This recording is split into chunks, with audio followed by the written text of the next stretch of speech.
আজকে অনেক গরম পড়েছিল, তাই এই ফাঁকে গাছ থেকে কয়েকটি আম পেড়ে আম মাখিয়ে খেলাম। তো দুপুরের দিকে গিয়েছিলাম গাব গাছ তলায় গাব খেতে। তো দুইটা গাব নিয়ে এই জঙ্গলের ভিতরে মঙ্গল করতে করতে বাড়িতে চলে আসি এবং একটু বসেও রেস্ট নেই। আর ফটাস করে গাবটা ভেঙে ফেলি, আর অমনি মুখের ভিতরে দিতেই আমার জিহ্বার গোড়া ব্লাস্ট হয়ে গিয়েছে।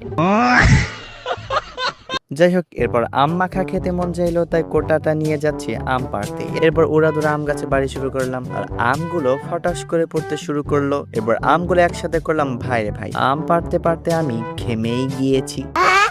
এরপর আমগুলো বাড়িতে নিয়ে আসলাম, দেন আমগুলো সিনেমা স্টাইলে পানিতে ফেলে দিলাম, দেন সুন্দর করে ধুয়ে ফেলি। এরপর আমগুলো কেটে সুন্দর মতো প্রসেস করে ফেলি। আর আম বানানোর আগে একটা দুইটা টেস্ট না করলে আমার আবার ভালো লাগে না।